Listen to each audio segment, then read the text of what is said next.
Vivek Ramaswamy. Should you trust him? Some of you won't like this, but hear me out. Seems to be everywhere.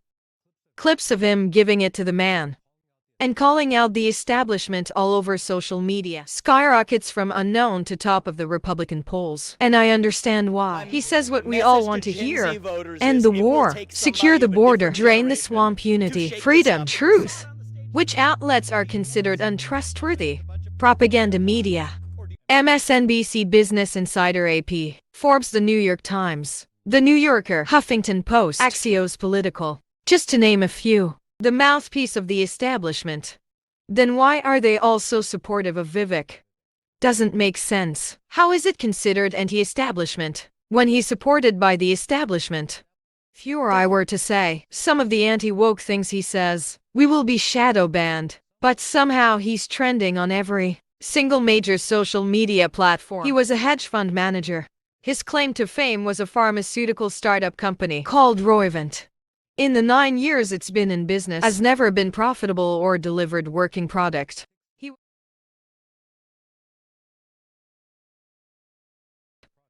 Although Roivant continues to fail their clinical trials, they were able to find investors and raise money, making Vivek an extremely wealthy entrepreneur.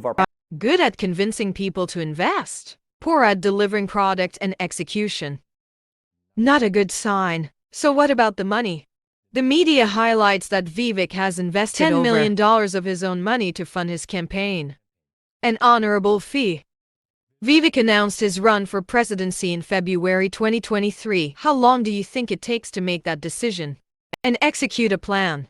6-8 months. July 2022. The value of Roivant stock is just over $3 per share. On February 21, 2023, Vivek announces run for presidency, and on February 22, he sells 4 million shares for approximately $32 million, at nearly $8 per share, well over $15 million in profit in 6 months, prior to him announcing presidency.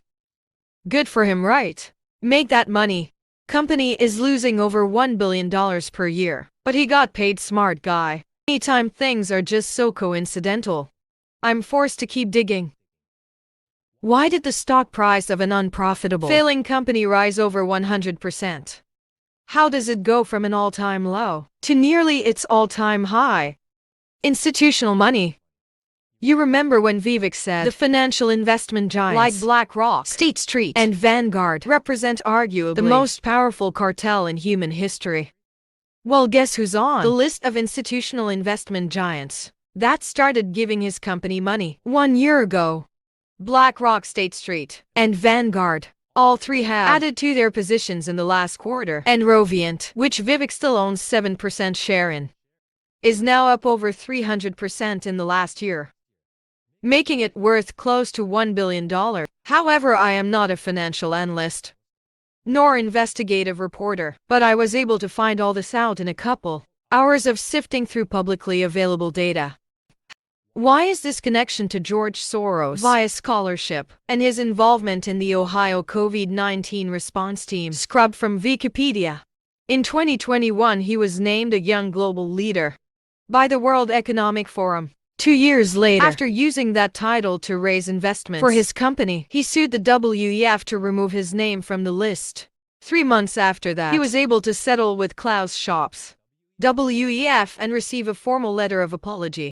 How do you sue what many may consider evil, the World Economic Forum, and win? And get an apology letter in 3 months? He's either that good or I don't know.